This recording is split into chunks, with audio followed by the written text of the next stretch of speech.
And? Can you tell us? Good day, good day. What happened to good day? Good evening. All right, good evening. If it is evening where you are, all right. Can you tell us, give us any idea how much longer the Earth as we know it is going to continue? Well, now, you have created an interesting question, and of course you can understand there are many ways to interpret the phrase as you know it. Can you be more specific about what you mean by as we know it? Because in the very next instant, it is different. So how do you mean as we know it? So that I can be more specific. I guess I mean the mess we're in, like mess? We're dropping bombs everywhere. Oh, I see. All right, all right. Well, may I ask you a question first? Of course. All right, thank you. How long will the Earth be in the mess it is in now, since you're the one living on the planet? You tell me, it's your planet. How long will it take? How long? I don't know. Oh, yes, you do. You can at least give me a general answer. How long? How long will it take for your planet to change? How long? Thank you. Thank you. So when will you decide to change? All right, some of you say right now. And therefore, pay attention, therefore, for you, it will change right now. For those that don't necessarily allow it to change right now, it won't. Because remember, physical reality is a mirror. Now, yes, I understand that you have all agreed on some type of mass consensus reality, and you have agreed on diversity. And so it is possible that even though you are living your life quite differently than someone else, you will still, even though you might be living a very balanced life, still be capable for a while of watching others that might be out of balance. I will give you this answer in a number of ways. Number one, in general, as we read your energy collectively now, because there's no such thing as a prediction of the future, no such thing as a prediction of the future. There is only a sensing of the energy that exists at the time the prediction is made. If that energy doesn't change, then the prediction comes to pass, and you have read the future. But you haven't read the future. You have only seen a probable future based on where the energy is at the time the prediction is sensed. If that energy changes, then the prediction goes out the window. And many times, the fact that a prediction is made changes the energy and renders itself obsolete. So, the idea first and foremost is to understand that what I'm about to answer is an answer based on the energy as we read the collective energy now on your planet. And what we read is that it is most likely, the momentum is most likely, that sometime between your years of 2011 and 2013, you will probably not be exhibiting the same behavior that your countries are exhibiting now. Now, that will be in general the beginning of some major changes, and by about your year of 2027, 2037, you will find that your world will be changed potentially enough to become what we might call a member of an association of other worlds.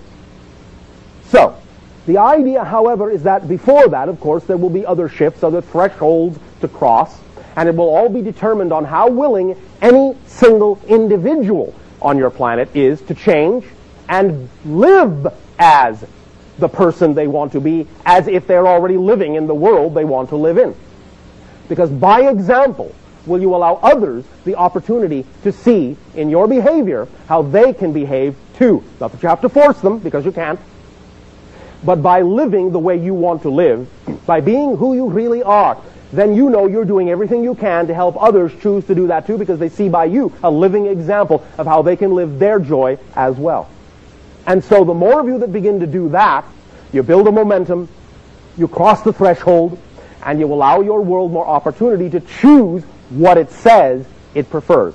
And that collective energy seems to be heading toward certain kinds of overall resolutions sometime between 2011 and 2013, although there will be some very major changes coming up at the turn of your millennium, information-wise, as you say, and specifically also between 2005 and 2007, that will begin to throw a lot of light on a lot of circumstances.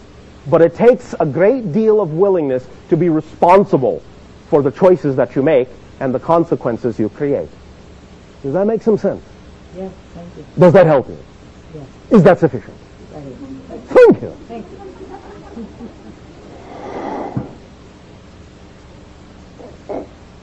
Hi, Bashar. And you good day. Actually, I have a question about a cat that I live with. A cat. Yes. All right. I intuitively know that she's ill. Ill? Dying. Yes. But the vet did every kind of test on her and can't find anything wrong. All right. Then what is, in your terms, the outward appearance or the signs or the symptomology? Well, she's always throwing up, All right. and she's constantly purring, which means two things. When cats purr, that they're either really happy or that they're in pain. All right. And I know she's not happy. All right. Anything else? She always hides in a corner For how long? as long as she wants. No. I mean, for how long has this been occurring? About 3 months, All right. and she doesn't eat, and she's getting really skinny. Did you notice any significant change in your environment at that time or circumstance? Well, I guess she started when we moved to our new place. Well, then there is an adjustment that needs to be made. Like, what sort of adjustment? Well, we will see. First of all, why did you move? Bad location, bad place. And now? Better location, better place. All right. In what way? More light. More We light. lived in a basement. Now we're living on the second floor with lots of windows. All right. All right. And now I will ask you another question, if I may. May I? Sure. Yeah. Why, thank you. Answer however you wish. What is your greatest fear? Just a simple question. What is your greatest fear? Love. What is your greatest fear? Love. You are afraid of love, or afraid you cannot give it, or what? Be specific. Afraid to receive it. Afraid to receive love. Why? What do you think will happen? I don't know. I don't Yes, you do. Don't say you don't know. You see, we've been talking to your people long enough so that we don't buy that excuse anymore. You do know. You really do. It's all right. Don't be afraid. It's all right to know. I will tell you this before you answer. Whatever it is you think you know about why you're afraid to receive love isn't your truth. Therefore, it's all right to know what it is, because it isn't really your truth. Do you follow that? Sure. So, why are you afraid to receive love? What is the worst possible thing that would happen if you opened yourself up to receive love? Use your imagination. I know you can all use your imagination to figure out the worst. So what is the worst possible thing you're afraid might happen if you open yourself up to receive love? Give me an example. Well, come. That'll change. That you'll change? Or are you just guessing now? I'm guessing. All right. When you say that you are afraid to receive love, can you paint a picture or actually describe a scenario that describes what you're saying? No, I just want to get back to the cat. No. We are talking about the cat, but not the way you think. If you are not capable of digesting yourself, if you are hiding in a corner of your consciousness, if you are feeling the life drain out of you because this fear is in the core of your soul, what do you think the cat's going to reflect to you? You saying? Yes, because that's what animals do. They love you unconditionally. And they will, in no uncertain terms, reflect back to you exactly the area you need to work on. Cats, especially on your planet, are symbolically the link between your physical and higher realms, because you know they can see things you can't see. Therefore, the cat is seeing something you're not looking at, and is being willing to be loving enough to take upon itself the effect of the processing of that fear, so that you can go through the process more smoothly. That is how much the cat loves you. But I would suggest the cat's body only has a certain amount of tolerance. Therefore, the sooner you get in touch with what is going on within your great fear, the sooner you will see a change in the animal. Do you follow this? Yeah. So, you don't have to necessarily get back into it right now, but I will take this opportunity to ask you one more time, why are you afraid to receive love? What do you mean by that? I don't remember. All right, well, do you understand something?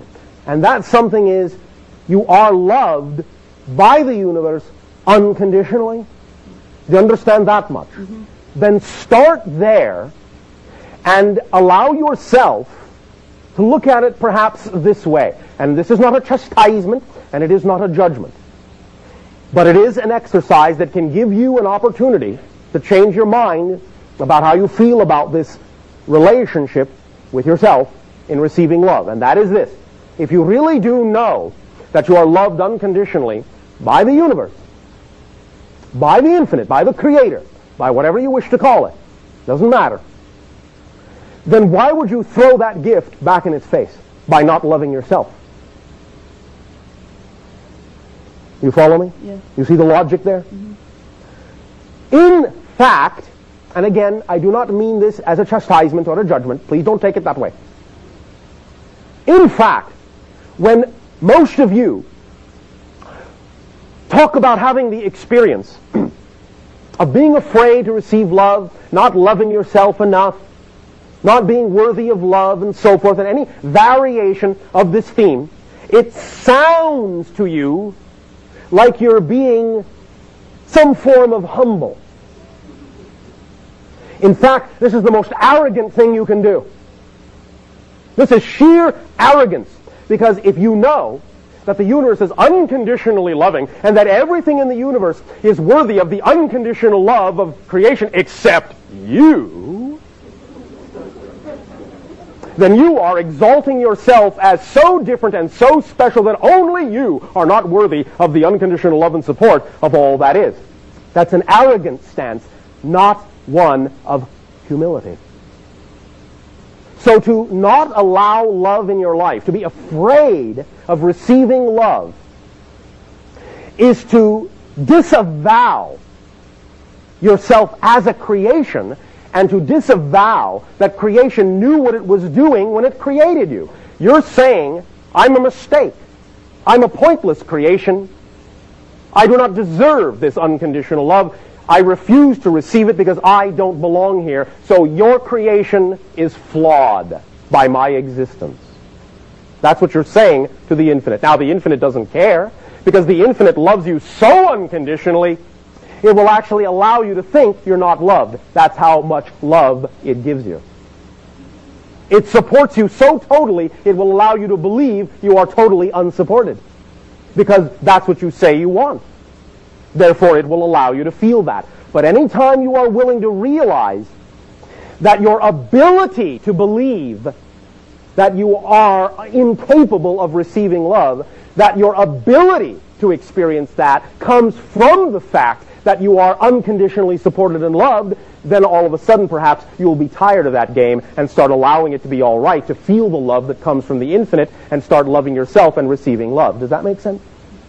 Then our unconditional love to you. Thank you for your boldness and willingness to share, and sweet dreams. And don't forget to ask for help, because you all have guides. And remember that the animals on your planet are some of those guides. So understand how to look at them when they reflect things like that to you. All right? Thank you. Thank you. Hi. And you good day. Finally, you're here.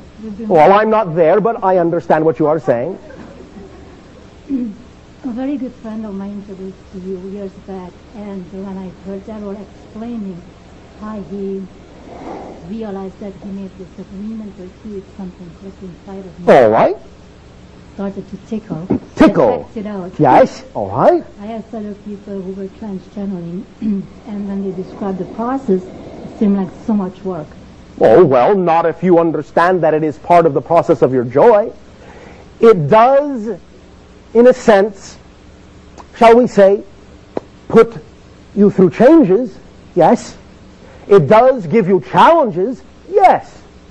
But work in the sense of it being a struggle, it doesn't have to be if you understand that it is representative of your joy. Do you follow? Well, honestly, the reason I dropped the whole issue, because Yes. it's sad there is no joy in it. All right, then don't do it. Now, I want you to pay attention to this very closely.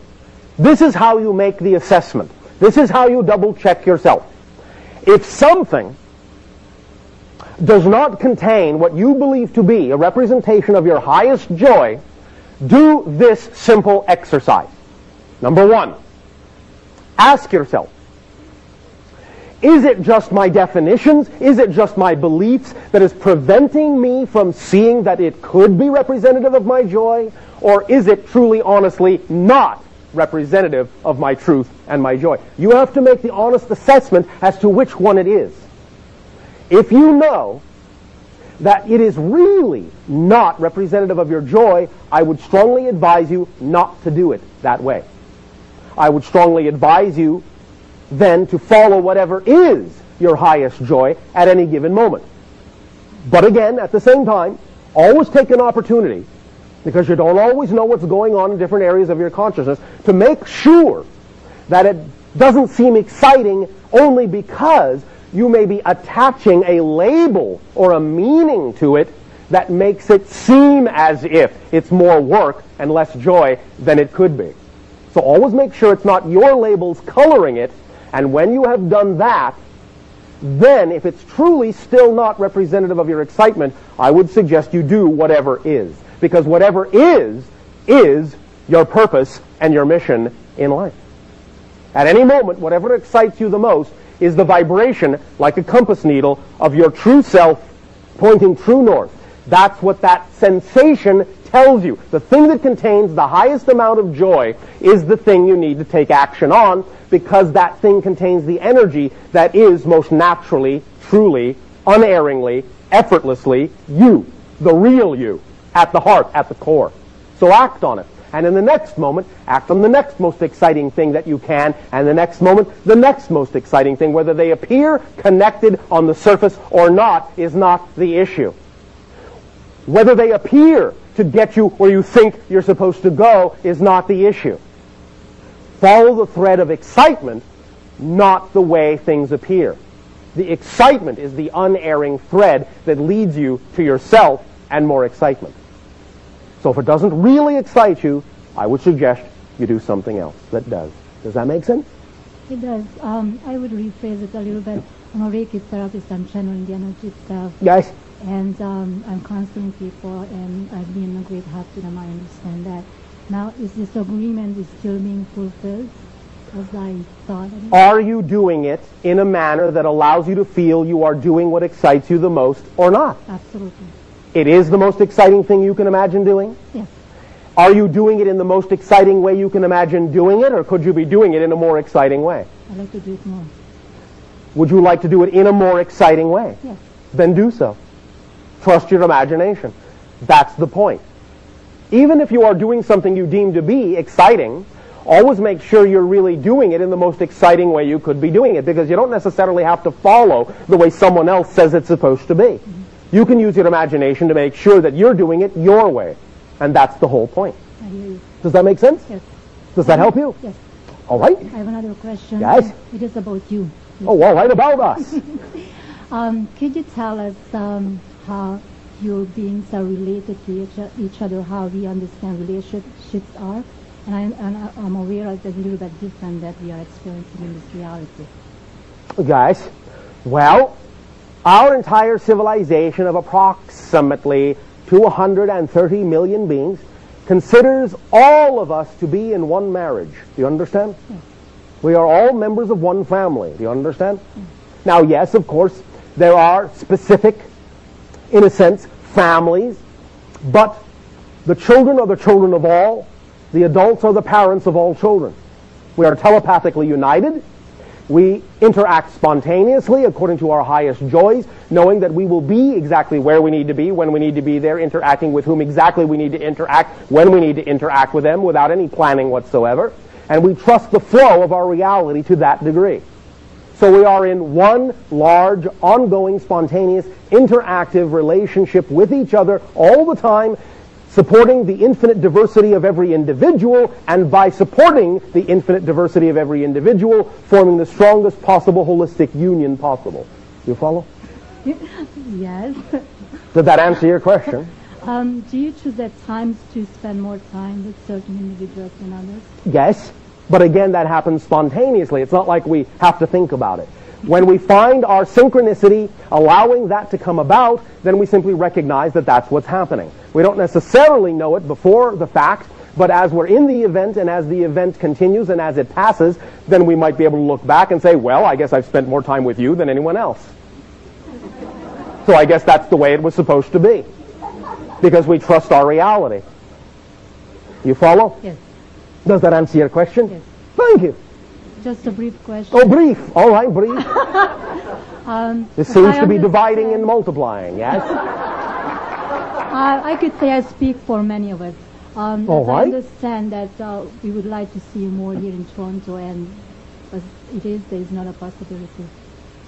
Again, you must always trust the timing.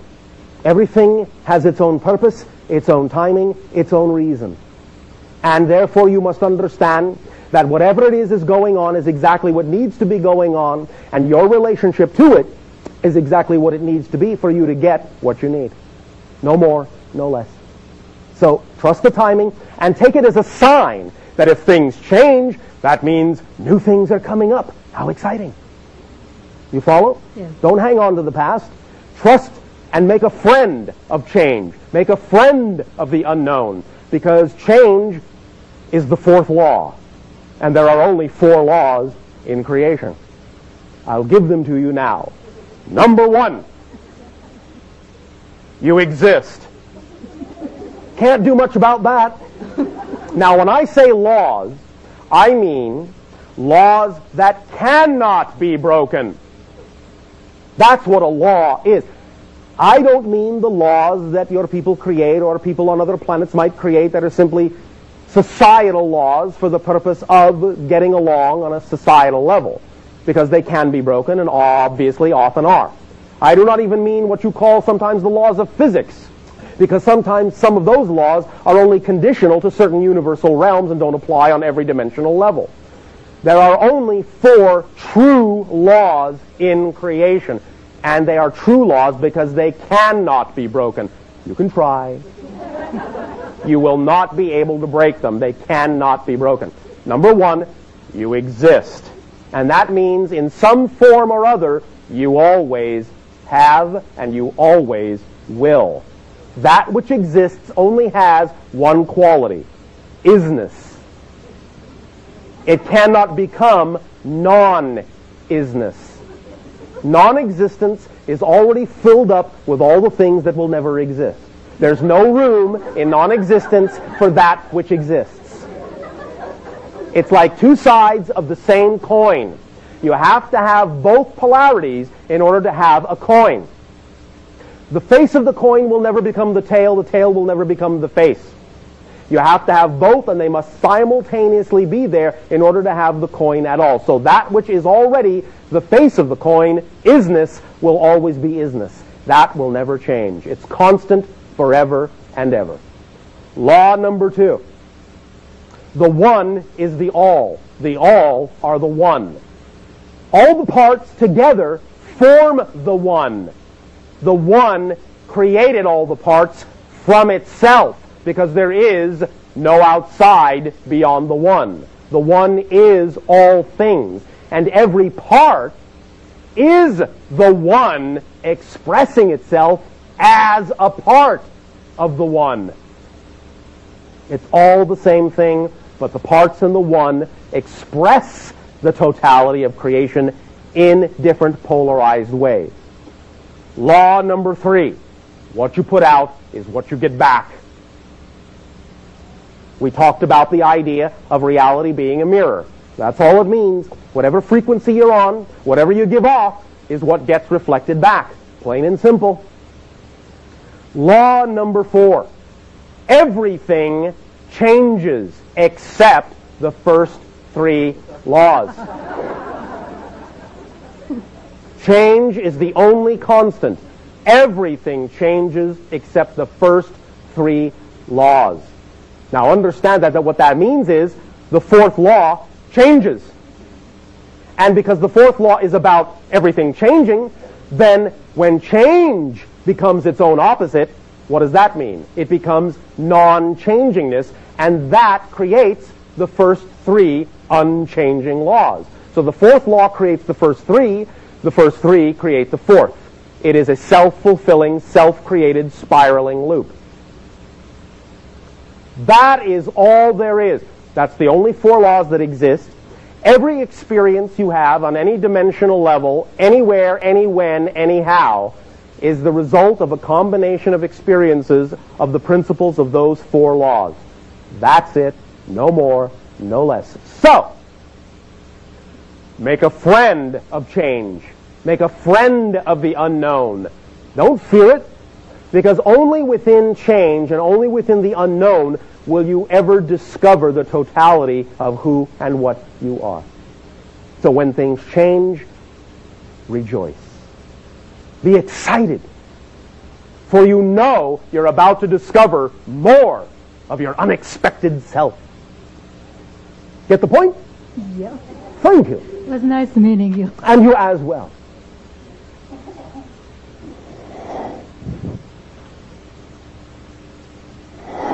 Good evening, Bashar. And to you, good day. My question is, I have a friend staying with me. Oh, all right. A woman friend Yes. who is seriously ill Yes, in what way? with hepatitis C, Yes. and I am wondering about the prognosis for her health. What have you already attempted to alleviate this condition with?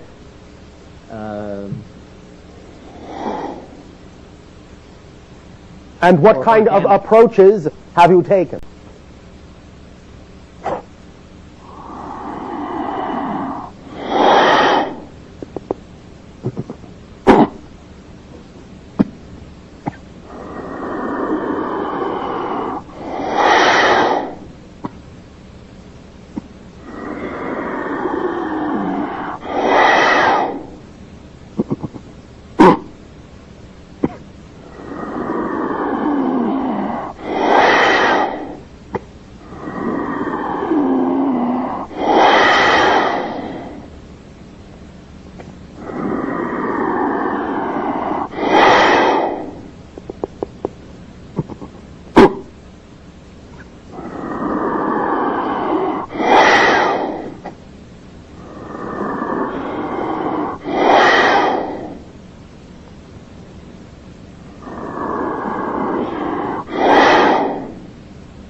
Say good day to you this day of your time. How are you all? All right. First of all, let us take this opportunity to thank each and every one of you for allowing this communication to occur in this manner at this time. Each and every time you allow our civilization to make this transmissional link, this bridge, in this format, through this window, it affords our civilization an opportunity to experience, through each and every one of you, another facet, another aspect of the infinite, and this expands our understanding of all the different ways that the infinite can express itself. And so we thank you for this gift of sharing. We would like to begin this transmission with the following idea. We have now, for a little while of your time, been talking about what we consider to be a very important topic, a very critical topic, in understanding how to allow your lives to be transformed in the manner that you would desire. Notice that we utilize your word allow rather than use the word make. Allowing is the key. And this is why. What we will now talk about will be the issue that many of you have begun to understand, that is called the issue of surrender. And when we utilize that term, we do not mean surrender in the negative sense, in that you are creating a sacrifice within yourself, or in a sense giving up something which you truly need. We are talking about the concept of surrender as the true acceptance of your total being, of your total self, and the letting go of those aspects of your personality that only limit you, that in a sense are imposed upon you from childhood, that may not really be representative of who you are at heart, who you are in the core of your being. That is the type of surrender we are talking about. The allowance is to allow yourself to believe, to know with certainty that if you will be willing to let go of old ideas, old patterns, old beliefs, old definitions, and accept the being you were created to be in the image of the infinite, then you will be able to see, by surrendering those aspects of your personality that don't serve you, you will be able to see your life begin to reflect back to you those aspects of your being that are truly you. For physical reality, as you call it, is really nothing but a mirror. And I mean this quite literally. Quite literally. You have on your planet a device called a glass mirror. And when you look into a mirror, you will see the reflection of your face.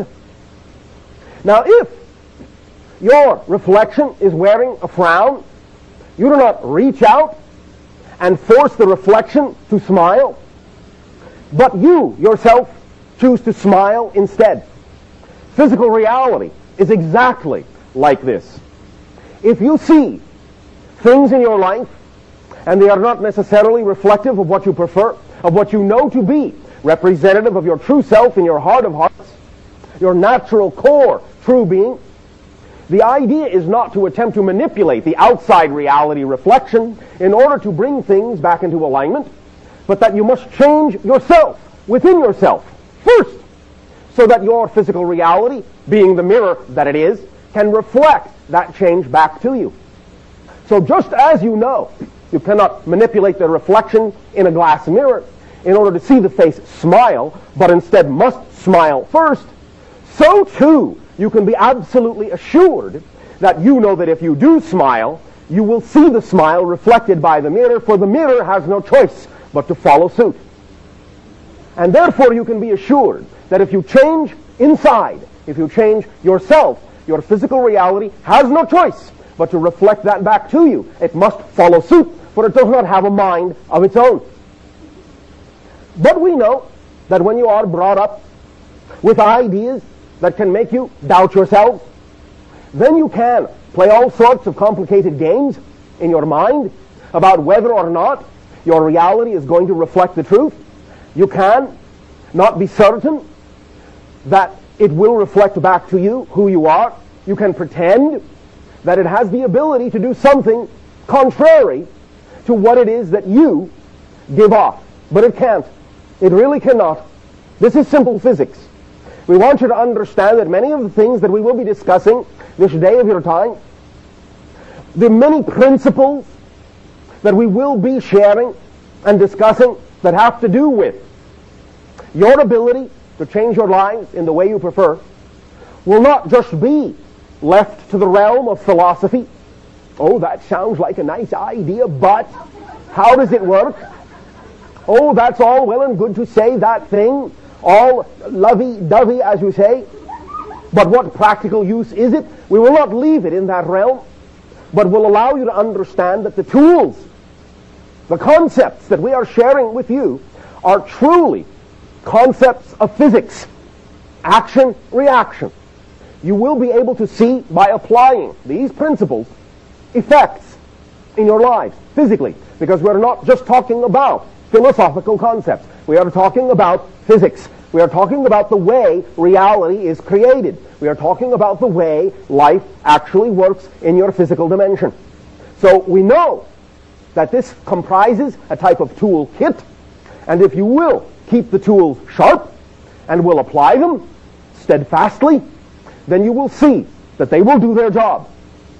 And all you have to do is do the job of being yourself in order to use them properly. Now, what does this entail?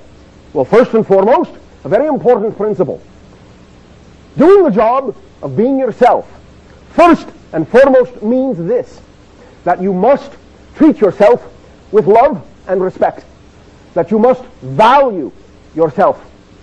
We can tell from interaction and observation that many of you have been taught to devalue yourselves, to think yourselves unworthy, undeserving, to think of yourselves as less than you were created to be. And as long as you choose to continue to devalue yourselves and doubt your own self-empowerment, then these tools will not be as effective as they could be. For if you are not functioning holistically, you cannot expect the tools to do their job fully. So the first principle is to understand that unconditional love must be given from yourself to yourself first. For if you do not love yourself, you will not be able to love anyone else. And we understand that you have what you call on your planet a golden rule that you usually quote as, do unto others as you would have them do unto you. However, a more precise understanding of this golden rule would really be, psychologically speaking, you will do to others what you are willing to do to yourself. So when you devalue yourself, when you do not think you are worthy, certainly you will not attach any value to anything or anyone. And therefore you will treat your world, other people, and yourselves with great disrespect. And that will amount and result in many of the difficulties and problems you see on your planet today. It is as simple as that. You do not love yourselves, so you do not love others, and so therefore you do not love your world, and therefore you see all the difficulties. But when you understand that it begins with you, and we do not mean this in a negatively selfish way, but when it begins with self-love, then you will know you are all right, you will know you are self-empowered, you will know you are connected to the infinite, you will know that a source of infinite power can always be expressed through you, you will know that life does not happen to you but happens through you, you will be a conscious, creative being in the way you were created to be, a co-creator with creation, and you will then be full of compassion, creativity, life, love, self-expression, and you will know how to be a shining example with others, to others, for others, with others, and for yourself, so that your lives can be a reflection of what you say you prefer it to be. Now, it's time to go on your planet beyond what you call lip service. It's time to put into action these principles. And so this is why it is important to understand that we are not just talking about nice ideas that you can just keep talking about and thinking about and run around in your heads and say, oh yes, that sounds nice. We are talking about principles you can put into action, that you can apply and get a result from, so that you can see and experience that result, and in experiencing that result, you can then know that these tools work. You can then know that you are a self-actualized being, made in the image of the infinite. You can have that experience, and in knowing that, you will then radiate that frequency, and in radiating that frequency, then the reflection from physical reality mirror will be an equal reflection back to you. It is as simple as that. And so, we once again thank you for allowing us to share this point of view with you this day of your time. And once again, in return for the great gift that you are giving our world in allowing us to link with you, we ask in return now, in what way may we and I be of service to you? You may begin with sharing in any manner you so desire. You may hear what you have to share. I have two questions. Yes, One to do with the YC case on the risk without the computer problem. yes, In context that you're suggesting in your talk, I wonder if it fits in with our general society worldwide. If it's going to be a severe occurrence. in some areas it will be severe. In others, it will not be felt at all. It will depend upon the infrastructure that has been laid down in certain areas on your planet, since there is much diversity on your world and many different approaches to different things. Then different areas will likewise experience the result and consequences in different ways.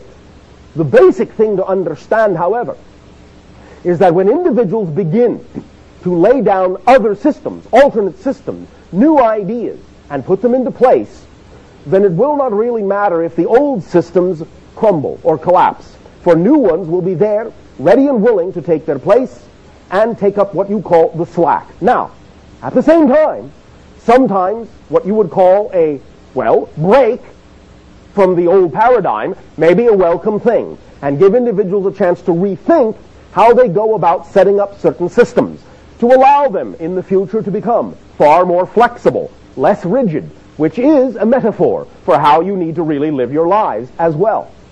So I would simply overall suggest that you don't really worry about it, for I will tell you this with absolute certainty.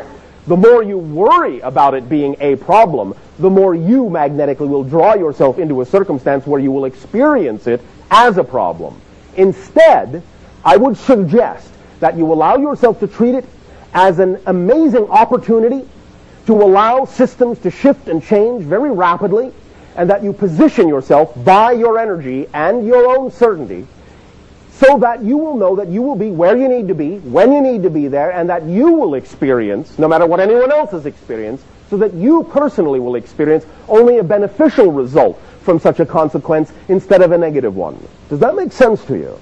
It makes sense to me. And your second question? A personal question. Yes. When I wake up from a deep sleep, it's happened to me many times in my 42 years. That you have woken up? Yes, I would think so. This occurrence has happened many Oh, I see. All right. What we have is a little tiny light in our night light thing. And when I wake up and I'm looking at this light, if I'm facing that direction, Yes. I will actually see a scene as I'm waking up Yes. that has nothing to do with the room. I will visually see a different scene. Yes. And slowly the bedroom over a minute or two will come back into focus. Yes. It's happened many times. I was just wondering... This can be many things. It can be, number one, that in your dream reality, you have a very strong imposition of an experience that you are having in the dream realm, and that when you transition back into physical reality, there is still the overlay of the dream template, and you are seeing that illuminated as it fades into the blending back into of your physical reality.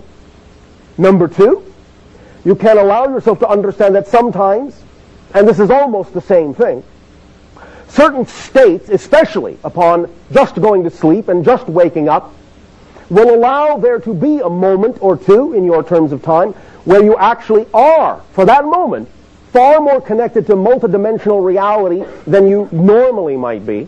And you may really be peering through the veils or the barriers of one dimension to another and able to see other things, other times, other places, so to speak, other experiences, alternate universes, parallel realities for the moment, until you reestablish a connection and a rapport with the physical reality time stream that you consider to be your normal daily one.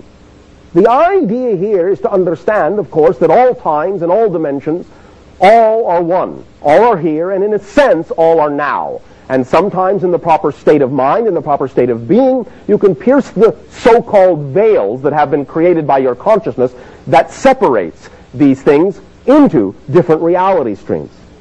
Sometimes it can also simply be impressions that are retained, number three, by your memory centers, that it may impose themselves upon your cellular structure, your brain cells, and that the activation of the light in this context, in a dark room or a dimly lit room, may allow there to be like catalog retrieval of images that are stored in your memory to be brought back momentarily until again you impose the outer reality upon them. It can be any of these three or any number of other ideas. The basic idea, however, is this. Whatever the actual origination of this experience is, you can learn to exercise, to stretch your imagination and wrap your imagination around it in terms of what kind of a state does it put you in and what do you want to do with it and how does it expand you creatively in order to understand all the different ways and means in which this might be being created. Do you understand? Exactly. Does this help you? How can I exploit this if I choose to exploit it? Well, as I have just said, it takes an exercise of imagination. It can be that you can just sort of stay with it for a moment, recall the image that you saw, because when you use your memory, you are recreating it in the present. You're not really recalling it from the past. You are recreating it in the moment, in the present.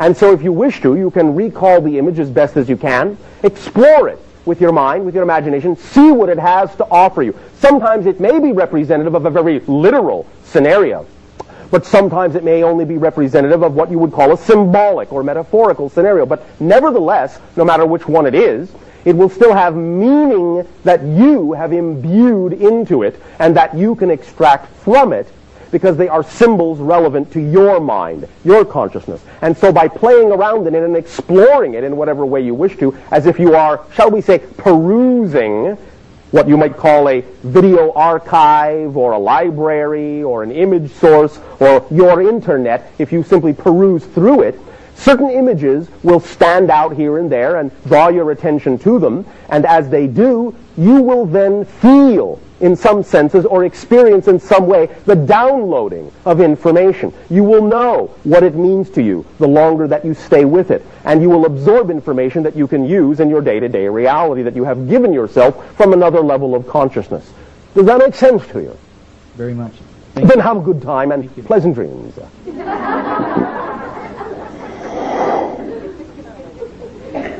Good evening, Bashar. And to you, good day. I would just like to hear Speak up and be bold. I would just like to hear your perspective on three different areas. 3 different areas. All right. Yes. The first one is what might be coming forth this summer in England, primarily, where all the beautiful crop formations are being shown on many levels. Yes.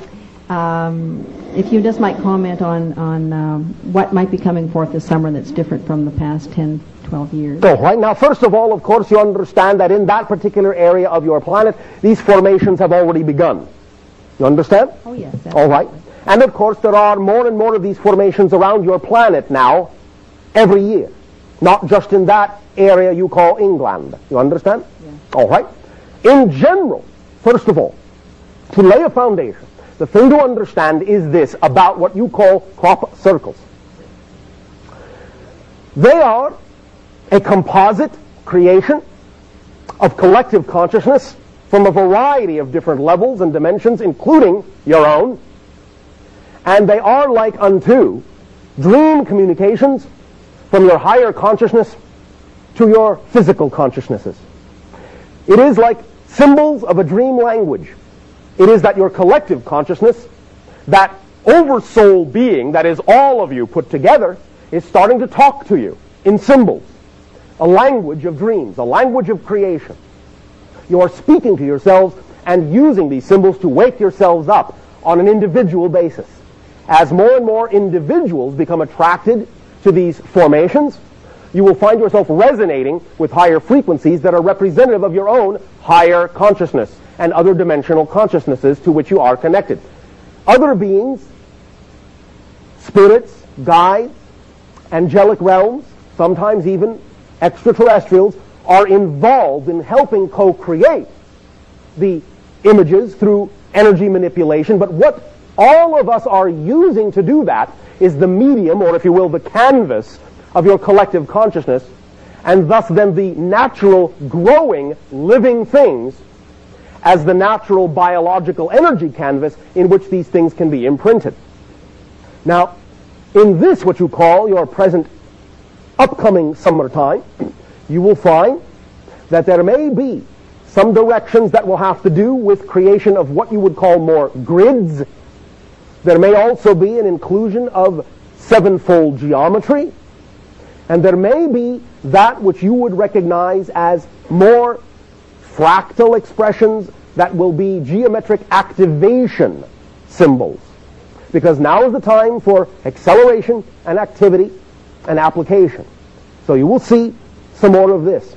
There will also be, potentially, as we scan the energy now, in maybe 1, 2, or 3 of the formations, an unusual dot-like pattern that will be indicative of things that may be coming up in the next several years on your planet as the transition of your consciousness continues. Does this help you? Yes, can you illuminate? No. Number 2. All right, thank you. The second question is, Yes. in the upcoming Earth changes that are seem to be accelerating now, Yes. how do you see the Toronto area in general as an energy matrix and as a place where it is one of the, if not the most multicultural city on Earth, how this part of the world might contribute in the larger scheme of things in terms of a lot of the Earth changes? What I will say about that is to understand, as you have already recognized, that because it is a collection point for many different perspectives and points of view, then there is a vast amount of available energy to allow there to be a very holistic expansion of energy around the planet, in that there is the ability to coexist smoothly, bring together a bunch of different perspectives smoothly, and allow them to coexist and interblend and interact and create more than the sum of their parts. That in and of itself is a symbol of the overall energy that your area of the planet is radiating to the rest of the planet. Kind of, in a sense, like a metronomic measurement device for how differences and diversity can be smoothly blended together without losing the diversity within the union. Does that make sense to you? Absolutely. Now, of course, what this will rely upon, as with anything, is your willingness, once you have keyed into this with your imagination, to do something, to express something actively, so that you can, by example, show what that energy is all about. And all this means is following your excitement, being who you know yourself to be, doing the things that you love to do, and by example, radiating that energy into your world. Does that make sense to you? Yeah. And remember, all these so-called Earth changes are really just reflective of the changes going on already in your collective consciousness, and the physical changes will only need to be whatever state of being your collective consciousness believes it needs to experience in order to go through a transition. The more willing you are to change and become who you truly are, the less likely it will need to be that any physical Earth changes will have to jolt you awake. You understand? Yes. Does that help you? Yes. Number 3. Number 3 is, Yes? is there a way for the layman to understand, there's been... The layman. Well, the human. Oh, all right, the human. Yes. There's been a lot from the scientific area about these subatomic particles called neutrinos. Yes. And these beautiful little elements that are pouring into our planet and through us, if there's a way that you could help us understand how we might receive and better understand what these particles are actually All right. contributing. Thank you. They are one level that is closer to understanding how every particle in your physical universe is the same particle. Let us explain. From our perspective, we have a view that we have, in your language, labeled the prime radiant, that goes something like this. Now, we understand that when we use the term particle, we know that that is a euphemism. Even your own scientists understand that when they describe particles, subatomic particles, you're not necessarily really talking about little grains of solid substance, but they're talking about light, energy, and they're talking about relationships and so forth. But we will use the term particle for convenience in this illustration, all right? And so, the neutrino is much closer than a lot of other subatomic particles to the following principle, as well as is the idea of quarks, also very close to the following principle, to which your scientists are also getting very close, and that is this. Imagine, if you will, and all of you can do this, vast, vast emptiness. Black, empty void. Nothing in it. Again, just for the purposes of illustration. Now imagine, if you will, one single little particle in the midst of all that vastness, infinite vastness. There is only this one little particle floating in it. So picture that. Now, imagine, as many of your scientists use this terminology, that this particle is, for all intents and purposes, massless. In other words, it is not affected by any force. It can go anywhere, do anything it wants. It's not affected by inertia, not by gravity. There is no gravity, there is no inertia, there's nothing but this particle, so it is affected by nothing. Therefore, it can really travel at infinite speed. It is massless, so it's not violating any laws of physics by going as fast as it wants to go. It can travel at infinite speed. Infinite speed. Now then picture that if this particle is truly traveling at infinite speed, that means it can be anywhere and everywhere within the infinite void at the same time.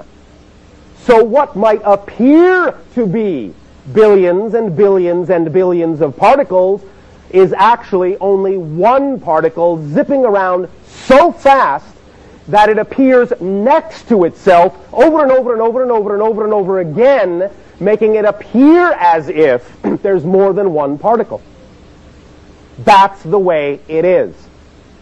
So, if you understand that there is really only one prime radiant particle, and it is simply following what might be considered to be a geometric path through this infinite void, for lack of a better term, for this illustrative purpose, then you can understand that all of the particles, all of the atoms that make up your body, all of the atoms that make up the Earth, all of the atoms that make up the stars, all of the atoms that make up every galaxy within the entirety of your physical universe are all made from the same one particle. Not the same type of particle, the same literal one particle.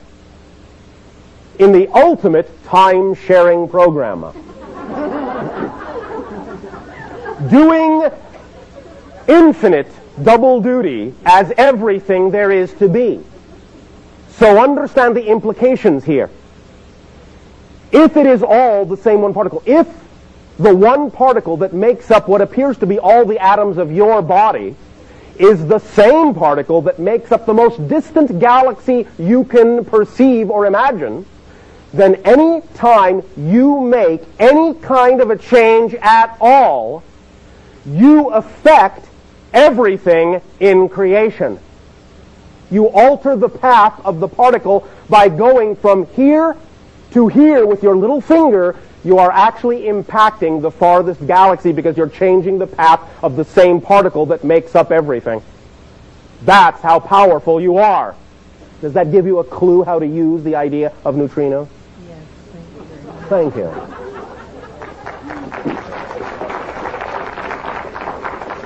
Of course, I understand that what you are doing is applauding for the universe, for its beautiful, simplistic design. It is infinitely complex, but it is not complicated.